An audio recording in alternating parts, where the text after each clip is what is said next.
we're going to give it just a minute or two while everyone's joining, and we'll get started. Thanks so much for joining us on a Monday. We've got people rolling in.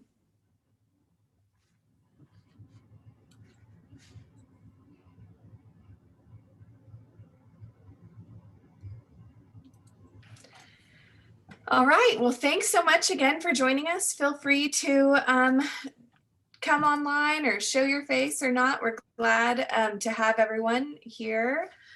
My name is Laura Roach. I am one of the graduate admissions coordinators at the LBJ School. I'm joined by Mpac, another graduate coordinator.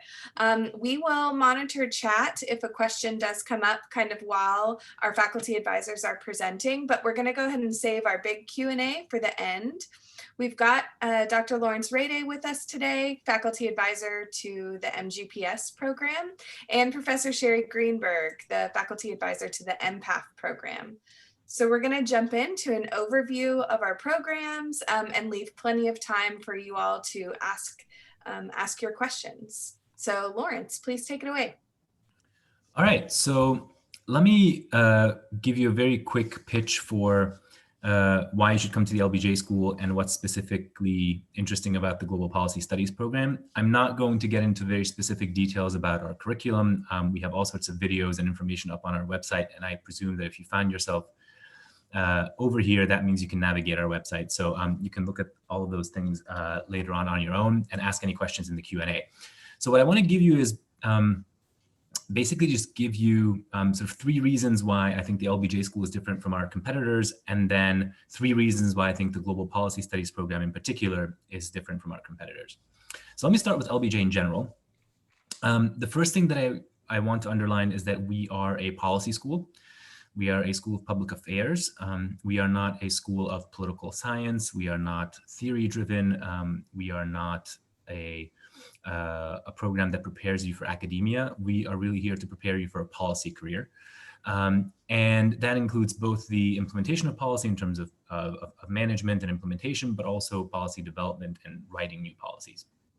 And this is true whether you are trying to work in a nonprofit or the actual government or an international organization or any such institution that is involved in the policy process. The second thing I want to mention is that we have a very unique combination at the LBJ School, which is that we are a relatively small school. The Global Policy Studies program has about 50 to 60 incoming students every year. The MPAF program has a little under twice that, but even that is not very many, which means you get a lot of individualized attention. Our student to faculty ratio is about 7 to 1. Which means you have a lot of access to faculty members in their office hours. You have a lot of access to them for mentoring. And that means that you have a lot of ability to really pursue your particular interests, but also to make these connections with these faculty members. But at the same time, UT Austin is gigantic. It's one of the top 10 biggest public universities in the country, which means that you have all of the resources of UT at your disposal. As I like to tell my students, there's basically not a single day that you can't find an interesting talk that's being organized by some department or other here at UT. There are countless research centers in which you can look for research assistantship positions. There are all sorts of opportunities for you to be a teaching assistant. And no matter what you think of, what topic you think of, there's probably a world-renowned expert in that topic teaching somewhere at the University of Texas at Austin. So whatever policy you want to dig into, you're going to find somebody who can actually help you do that. And then the last thing I want to say about sort of LBJ in general is that we are cheap. And this really does matter, not just for your wallet, but for your future professional career.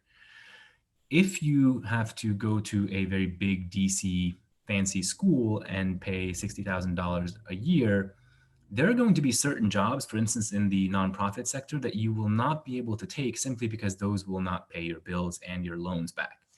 And so the fact that we have a relatively good deal for you and that you have all these extra opportunities to be a TA and research assistant, which can also help you meet your tuition tuition bills, means that you can actually really focus on what you want to do and build up whatever career path you want to. I'm sorry to break it to you, but public affairs is not exactly the most lucrative of all businesses to go into or careers to go into. It's very fulfilling, but it's not necessarily the most lucrative. So it does matter that we are actually quite cheap for you. So those are 3 reasons I want to give you for thinking of LBJ. And then let me give you 3 specific reasons about the Global Policy Studies program. And here I want to talk about how we are different from our peer institutions that we compete with, the George Washington universities, the Georgetown universities, Tufts, the Kennedy School at Harvard, etc.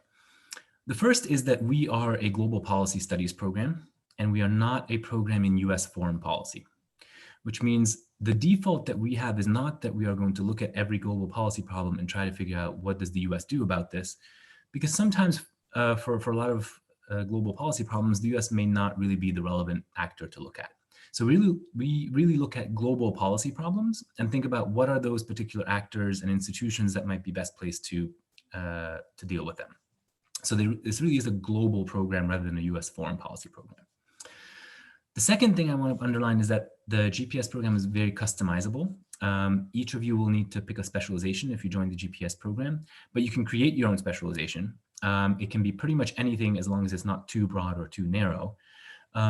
But whether you want to focus on human rights or nuclear nonproliferation or evaluation methods for global development, whatever your interests might be, you can make this curriculum and this program work for that particular specialization. So we're very, very customizable.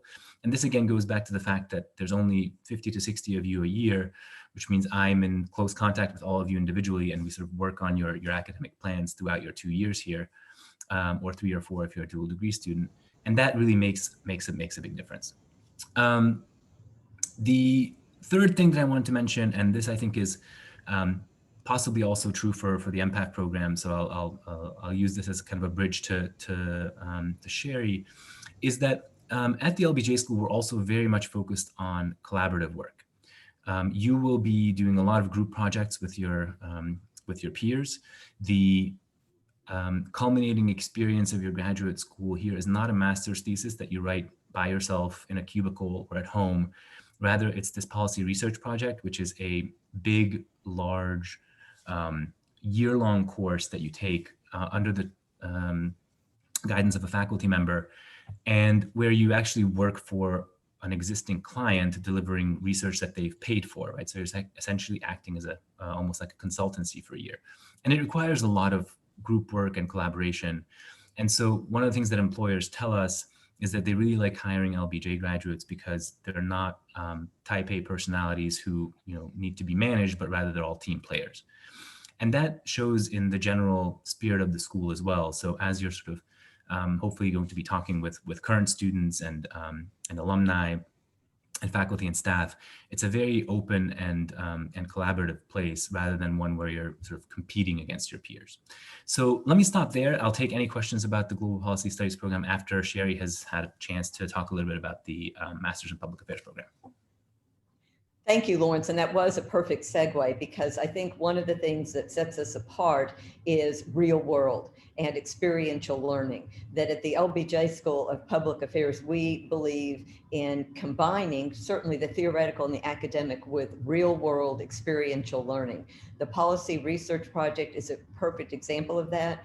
Both, as Lawrence said, the MGPS and the MPAF students participate in policy research project classes 2 semester. You do really function as a consultancy with a real world client. And often you see that while you are participating in these, recommendations are being implemented or shortly thereafter. And so it's just a terrific experience. Beyond that, we have many other opportunities and classes for experiential learning.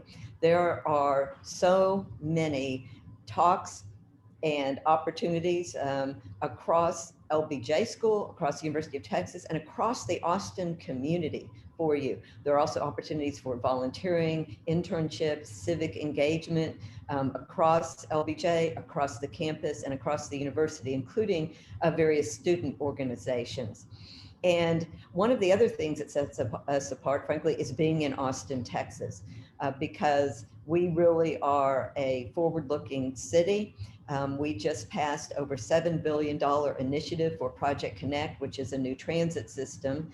We also have a lot of federal offices here, and certainly many opportunities for those of you who want to intern wherever you want, whether it's here in Austin, across Texas, in DC, across the world. But we do have a lot to offer here in Austin, with it being the state capital too. So for instance, the Texas legislative session will be starting in January, and we'll probably have up to 30 students who are interning at the Texas legislature. So that's another example. We also have a student right now who's interning in the mayor's office, specifically working on this exciting transit project that now has passed. So there are just so many opportunities for you.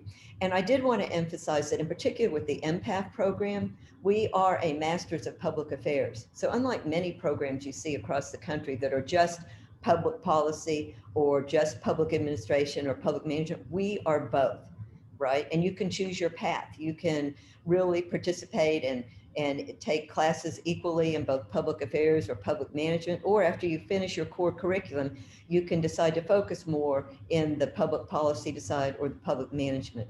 Also, we have so many opportunities with dual degrees, which you could apply to now or in your first year. But beyond that, we have 2 new certificates, one in state and local government and one in data science at the LBJ School in particular, Dean's certificates. And there are many opportunities for multidisciplinary and interdisciplinary learning with the UT portfolio programs that you could participate in. And those are decisions that you don't have to make right now. But I did in particular want to emphasize those other opportunities that you have that I think are unique to the LBJ School of Public Affairs. And since we started talking about experiential learning, I'll end with that too, which is there are also many opportunities for you to do research. There are many faculty members at the LBJ School who have graduate research assistants and have research opportunities. For instance, I have 2 GRAs right now for some research that I'm doing, and there are opportunities across campus. Also, besides the PRPs, some of our other classes have experiential learning. So another example is besides the legislature being in session, I'll be doing an actual course this spring that is Texas legislative policy and internship, where you learn about the legislature and get credit. And I'll be doing another one with a colleague of mine, Stephen Pedigo, where we will be doing a really on the ground class with the city of Austin, trying to develop better resources to educate the residents and the public about people experiencing homelessness. So just some other examples, I think, of the type of experiential learning that we offer here at the LBJ School. I'm sure there are questions, and we're happy to entertain them now. Thank you so much, Sherri. All of our participants, feel free to raise your hand if you'd like, or type your questions in the chat box.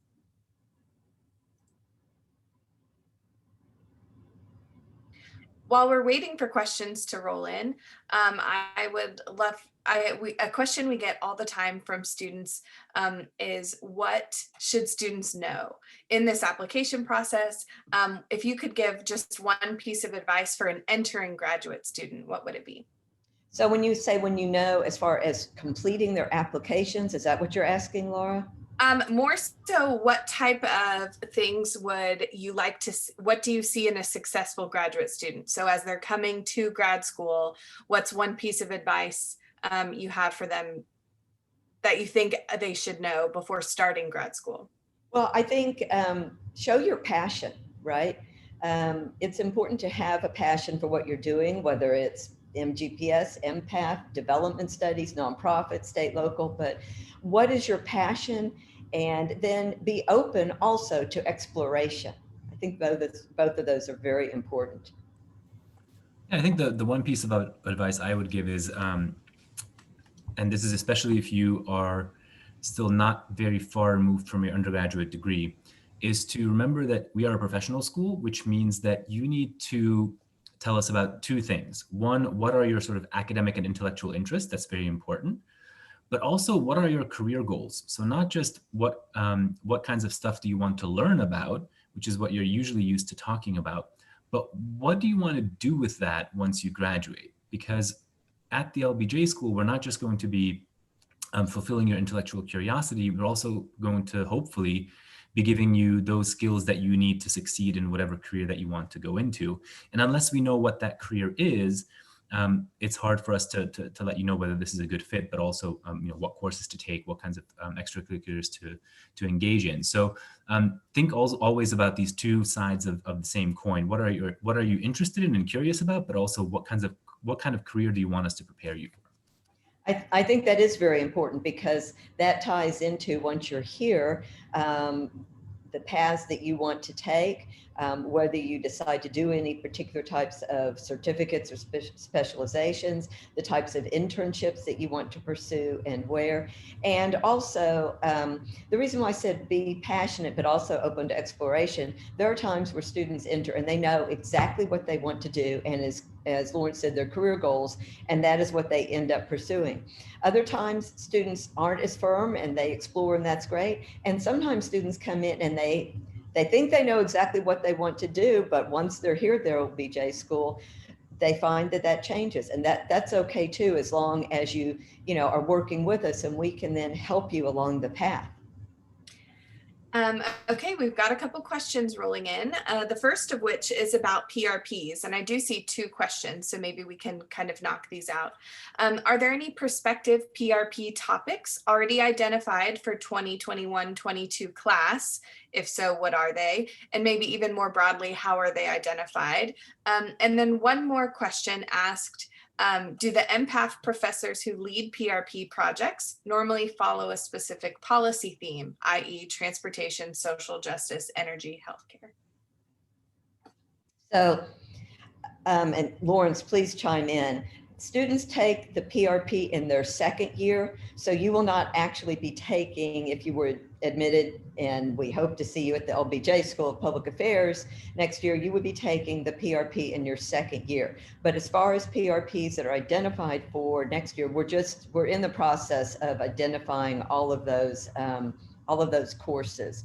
The way the process typically works is, as Lorinc alluded to, the professors are the PIs, they are the research directors, they identify the projects and the clients, and they're typically diverse. You can look to certain faculty members who have done quite a few, such as I have, and see some themes, but they're diverse depending on the opportunities and the clients who are coming to them, the people they're speaking with at the time.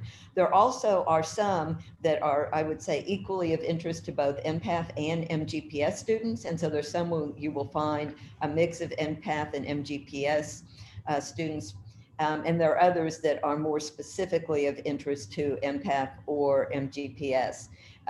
But I would say on the MPAF side, we typically do see diverse offerings in those PRPs, everything from some more city or local focused. I can tell you one that I know about because it's one that I'm planning on doing next year, which will be on smart cities and different topics and projects within smart cities and what is a smart city. The first half will be examining what is a smart city.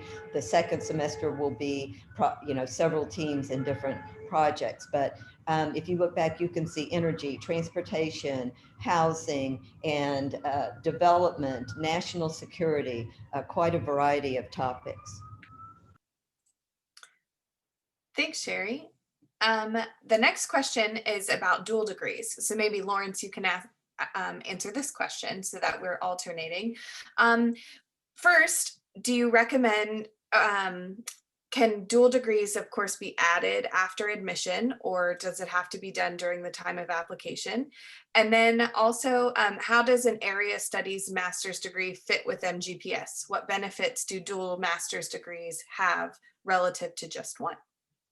Let me take the second one first. I think a dual degree with a region is extremely useful.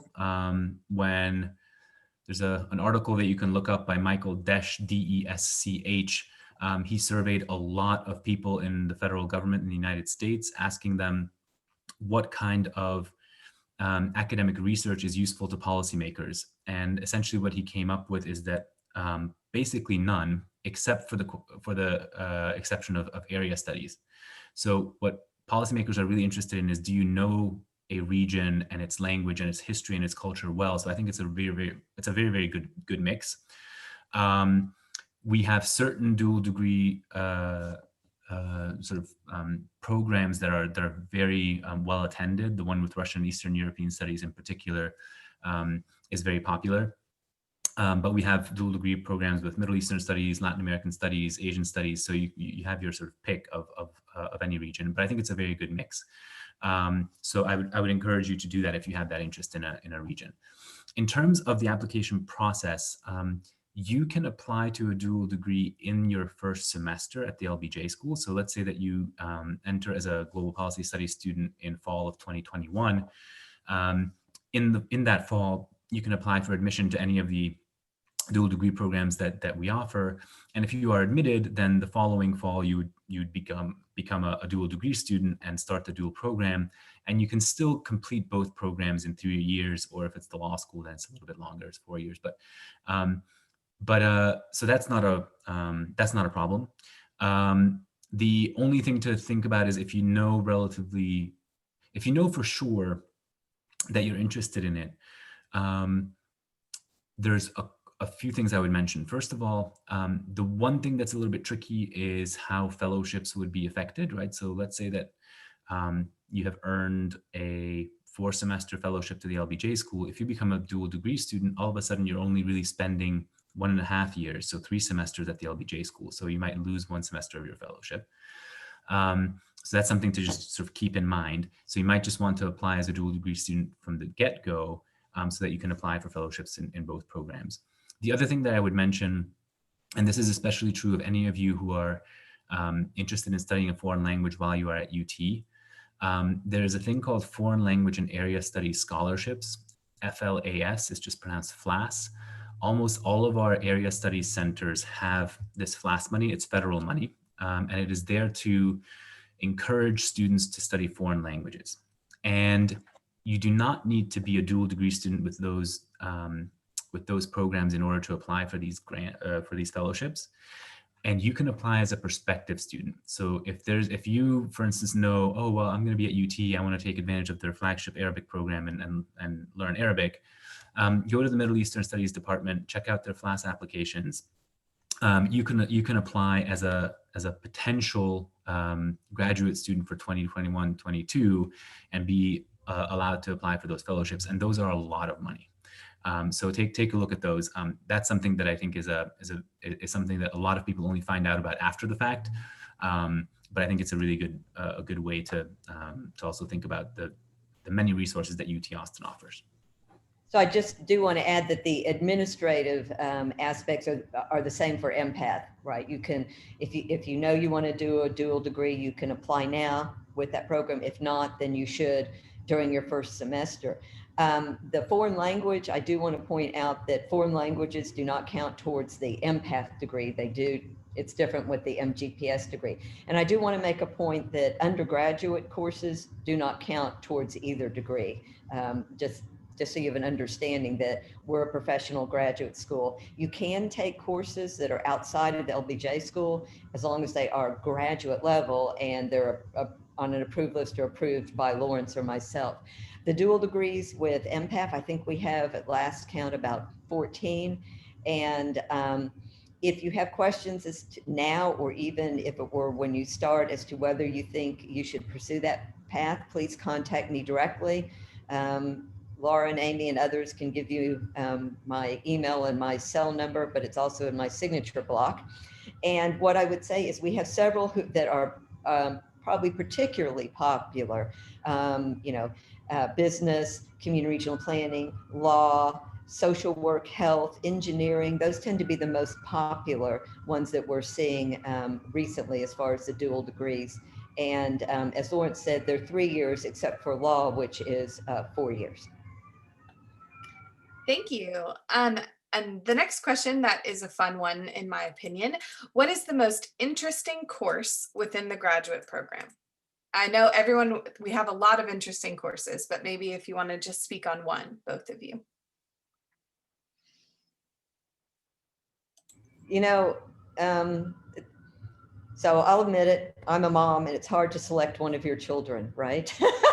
we have many interesting courses. I do think that since we've talked about it, that the Policy Research Project really is a unique aspect to point to at the LBJ School. And I do think whether it's with MGPS or with, again, with MPAff, that these experiential learning opportunities, whether actual courses or some of these opportunities with centers, I think are rather unique.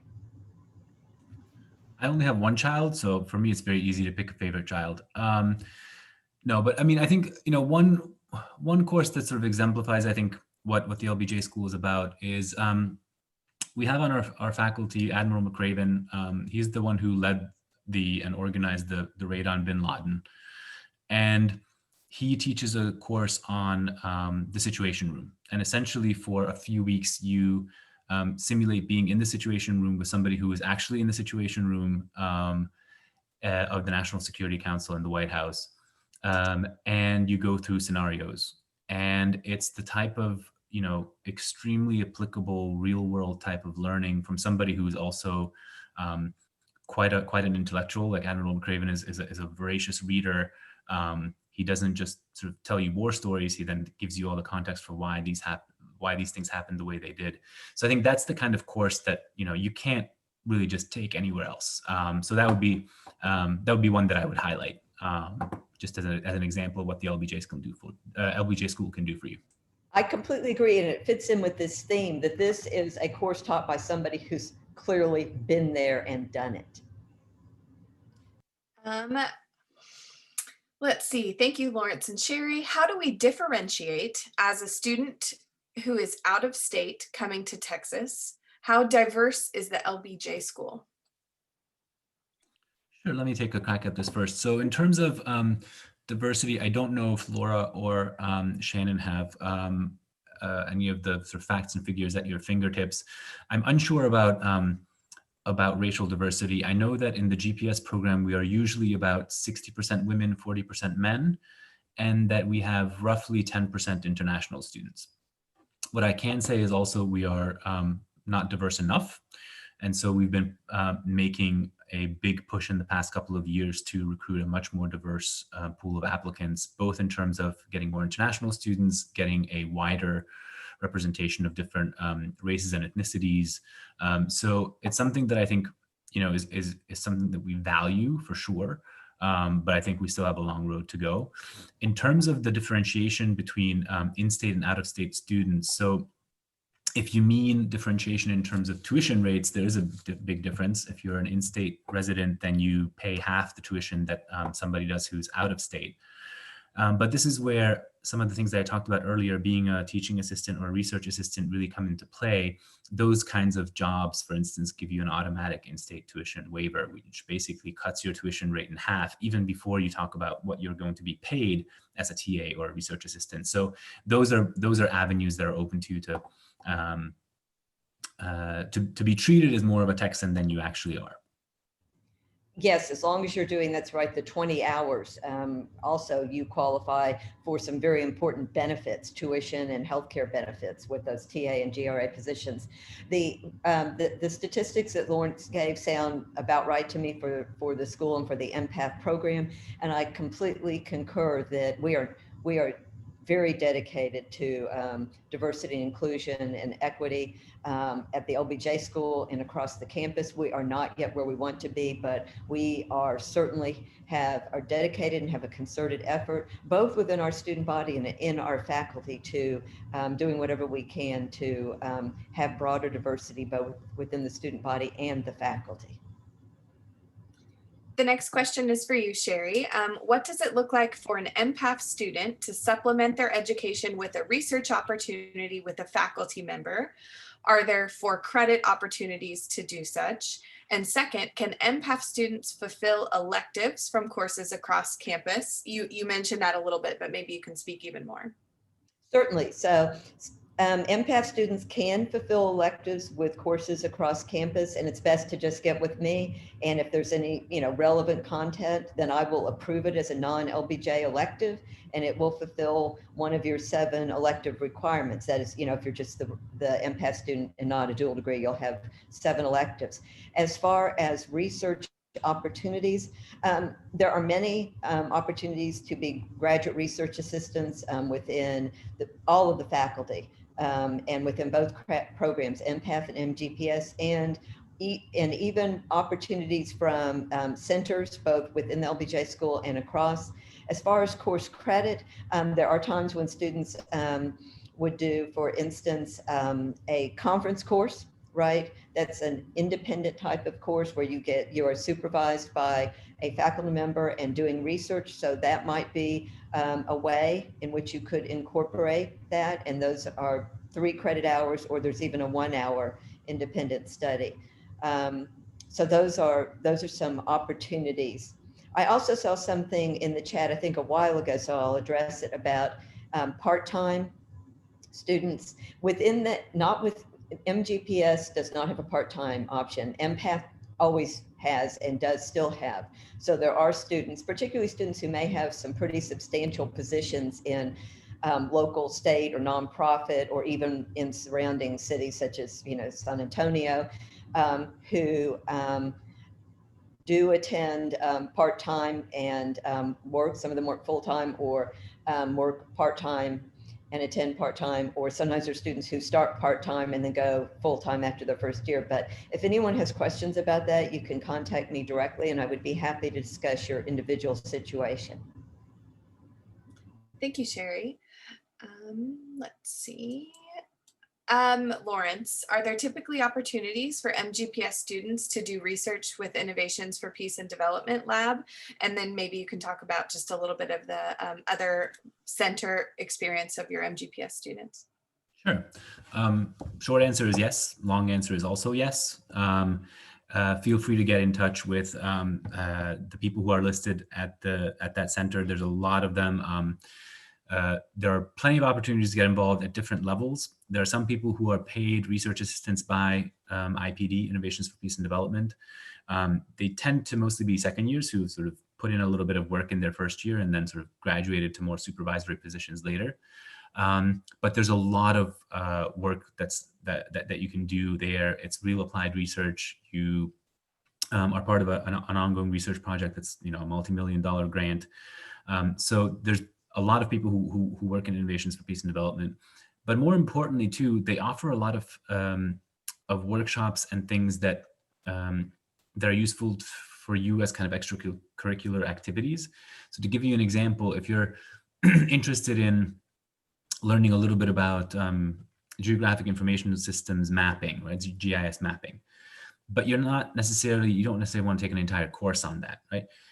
They offer short workshops where they'll teach you a little bit. If you're interested in learning a little bit about Python, the software, but you don't really want to take a whole course on it, they offer little workshops on it. So it's another place where you can really go to and learn a lot of skills that are applicable to your policy career later on. So don't just think of it as a place for employment, but also as a place for all sorts of extra learning that you can do. And similarly with the other centers, both the ones associated with the LBJ School, but also ones that are not associated with the LBJ School at all. For global policy studies students, the ones I would highlight are the Clements Center for National Security, which has a fellowship program where you can do individual research with a faculty member and get a lot of mentoring that way. They have a portfolio program in security studies as well. There's the Strauss Center for International Security and Law, where they have the Brumley Fellows program, which is similar. You actually bring people to campus for talks, you do your independent research. They have a number of different kind of certificate programs and sort of more unofficial certificate programs, like one on cybersecurity.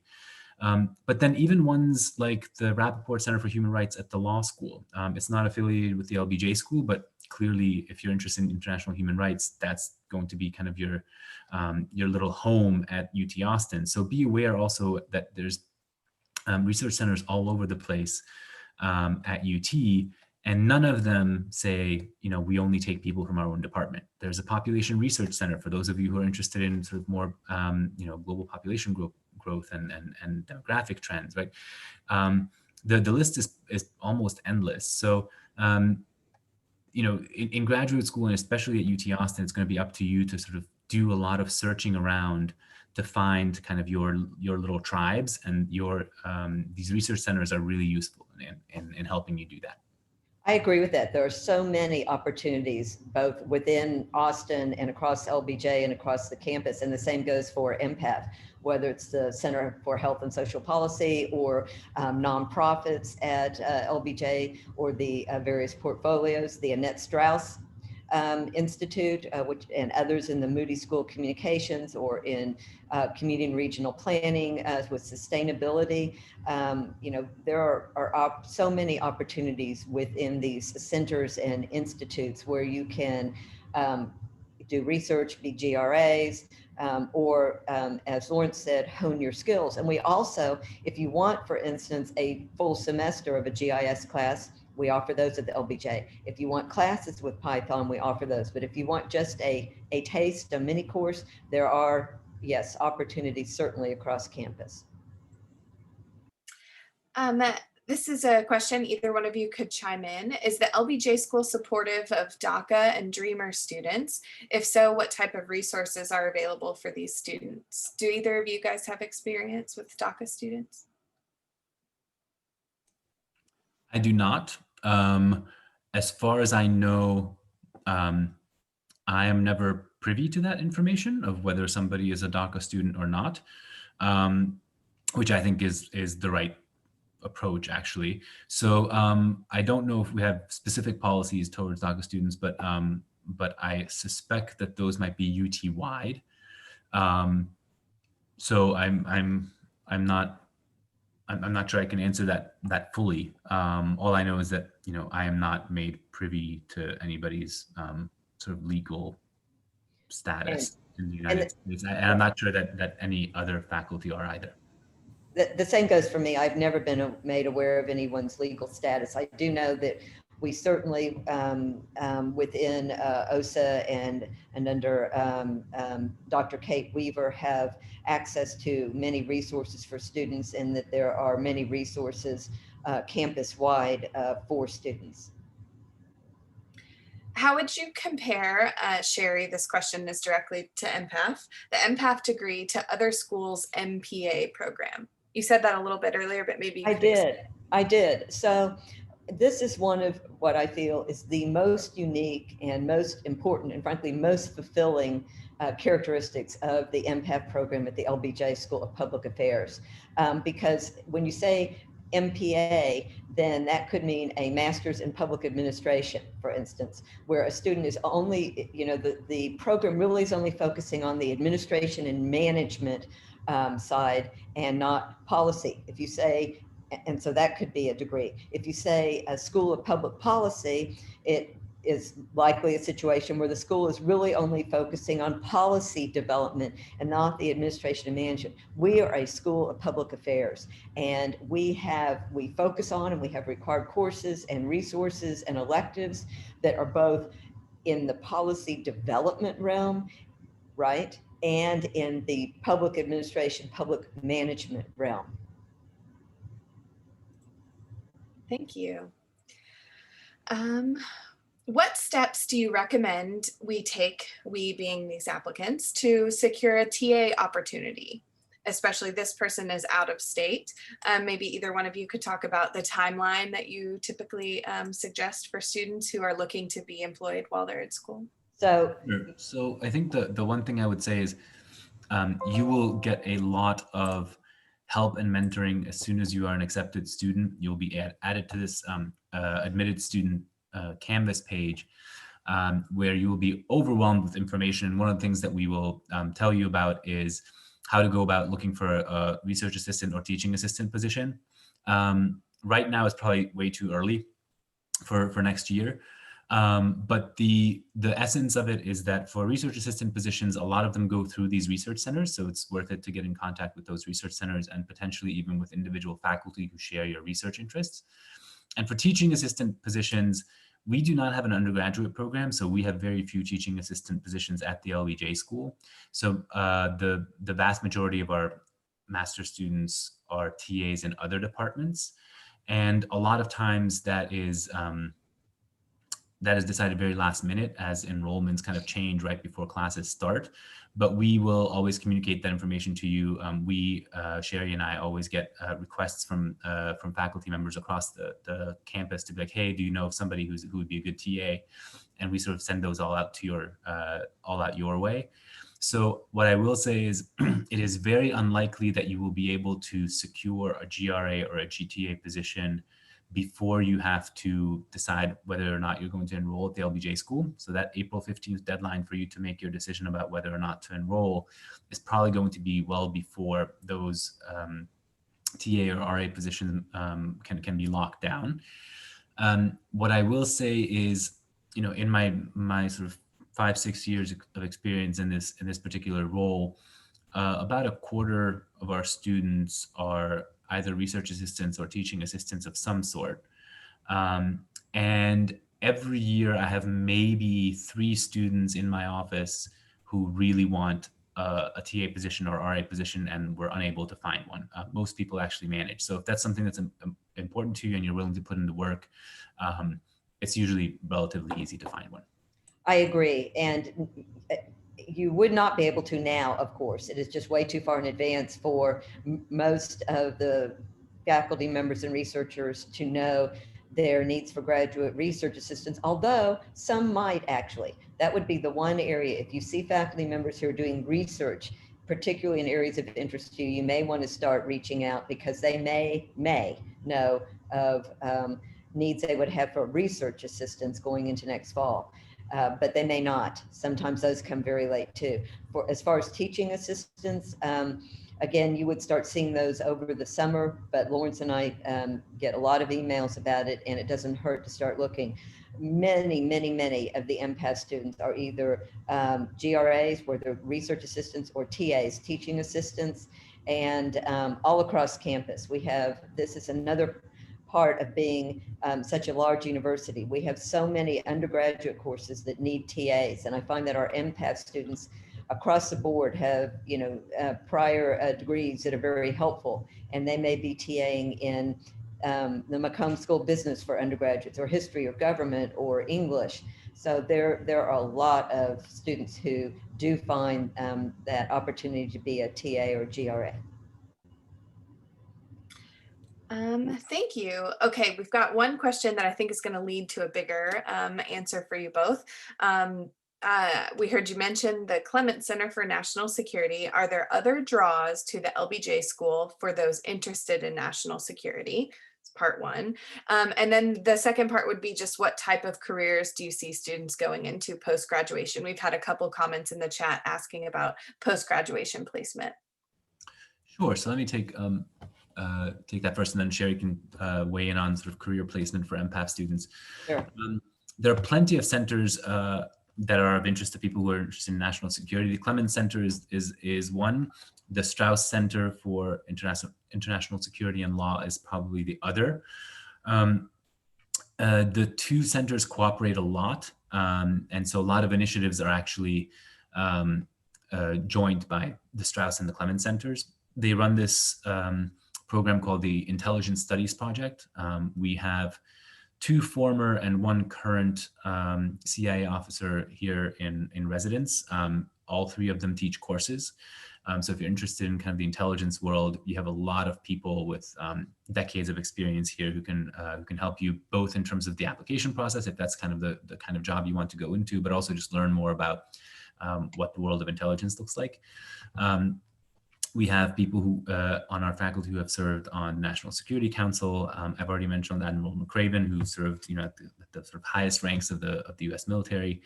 So people interested in national security, there's a lot going on. So I would look at the Clements Center and the Strauss Center websites to sort of get a sense for the varied opportunities that come your way. You'll also find that there's a lot of courses that are focused on that realm. In terms of career outcomes, for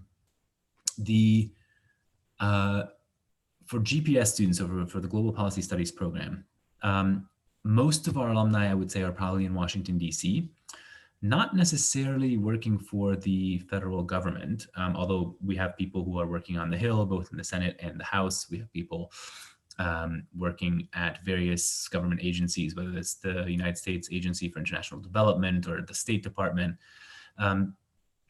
But a lot of our students, I think more than most of our peers, work in the advocacy and nonprofit world as well. So, which is also concentrated in DC, right? Because those are the people you need to convince. So we have a lot of people who work in the nonprofit world. A decent chunk of our students go into the think tank sort of universe, right? Which is also, again, often centered in DC, Center for Strategic International Studies, the Brookings Institution. Those are some places where we have alumni. And I would say probably fewer of our students than a program like Johns Hopkins SAIS or a program like American University. Fewer of our students go into the private sector than they do. I think it's mostly a function of the fact that a lot of students do not need to go into the private sector because they don't have such huge student loans that they would need to take a private sector job. So they tend to go for these, nonprofit and government positions instead. But that said, we have alumni who work for Deloitte, for McKinsey, various risk management companies in Washington, D.C., doing sort of political analysis. So it's a very mixed bag, I will say. And our GPS program is about, again, 50 to 60 students incoming per year, which means it's hard to say what the trends are because almost nobody is interested in the same things. These 50 or 60 people who come in, they're interested in 40 to 50 different kinds of careers and things. So a lot of the places that people end up are also sort of wildly different. But let me stop there and I'll pass it over to Sherri. Thank you, Lawrence. So it is a really good question because we have a lot of students with diverse interests. For instance, we have MPAff students who are interested in national security and end up in CIA, FBI. I have people come visit me to ask questions about them before they're hired. We also have some MGPS students who are interested very much in cities and urban issues. So there's a lot of crossover, and I think that's a great opportunity where we have these classes that have mutual interests, whether it's perhaps cities or national security.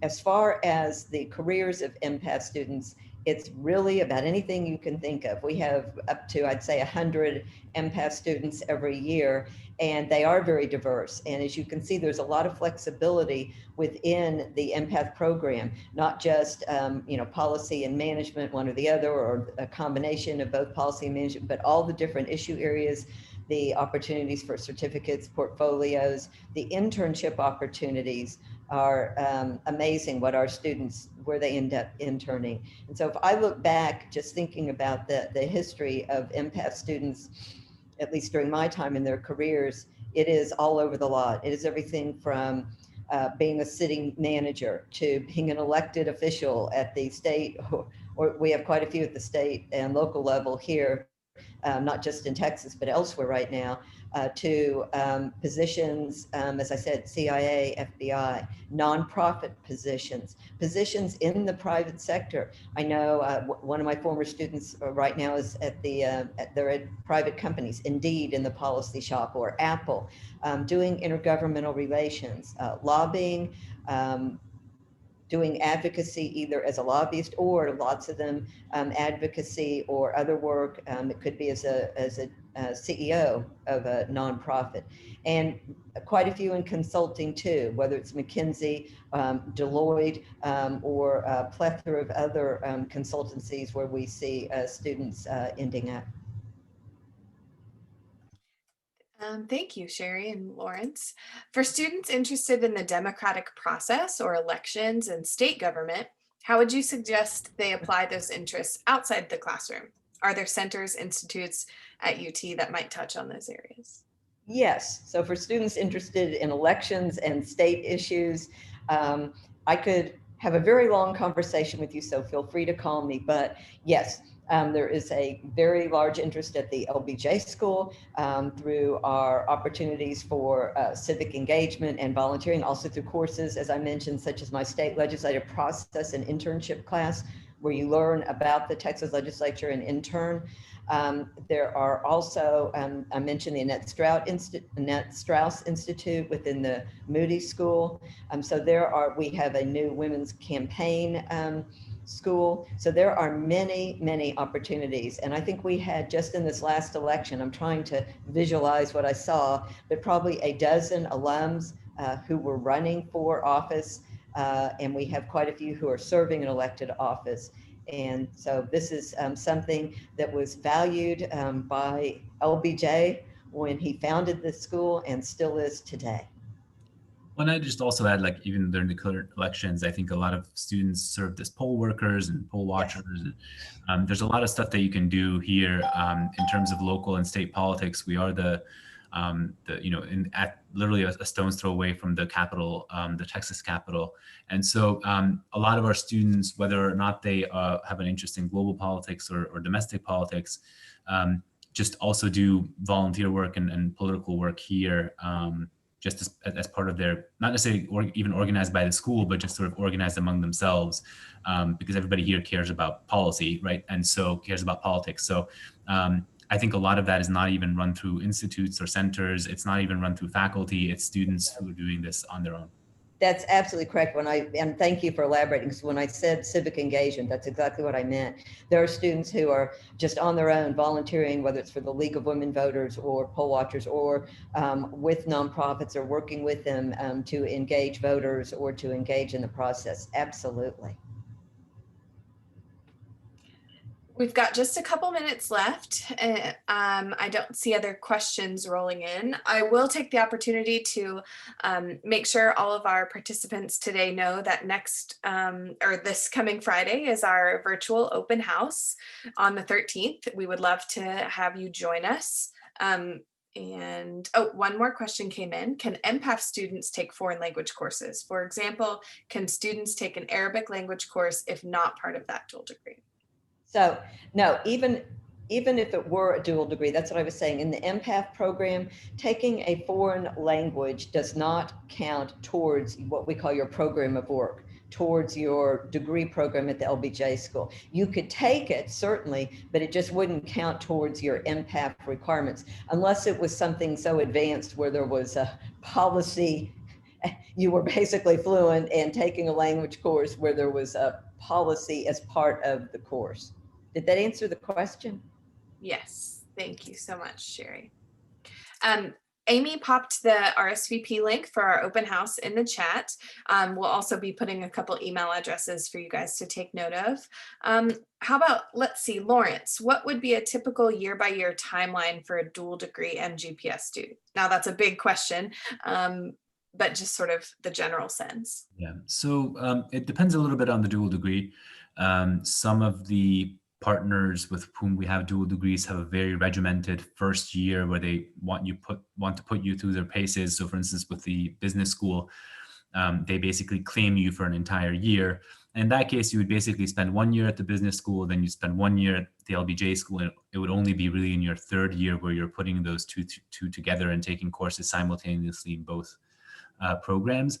Other ones, like the area studies ones, are relatively usually much more relaxed. So there, I actually advise students to be taking courses in both departments almost every semester, just so you're not a stranger to either department. So it depends on a bit on the dual degree program, but for the area studies ones, which I think were the ones that you were mostly interested in, they tend to be relatively flexible.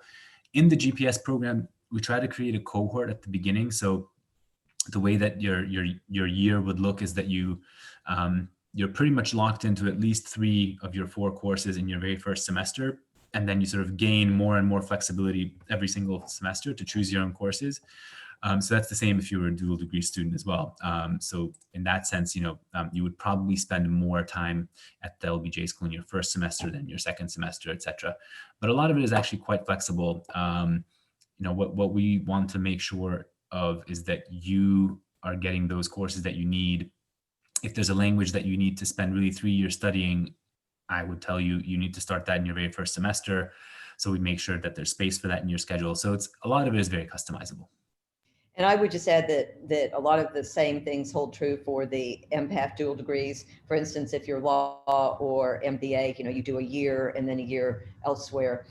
But that a lot of it is extremely flexible because it varies whether you're doing a dual degree with LBJ in health or engineering or social work or community regional planning, business law. There's a lot of variation, but we do have similar situation where you're taking probably in your first year, both semesters, 3 of your 4 courses being those core requirements. Thank you so much. Does anyone else have a final question? We've added the email address to get in touch with anyone from OSA. We can, of course, connect you with Sherri and Lorinc or currently enrolled students if you'd like to meet with them or even faculty. And again, please register to join us at the open house on Friday. And we really appreciate Sherri and Lorinc giving us their time. And we hope to see all of your applications. Thank you all for joining us. Thanks for being here.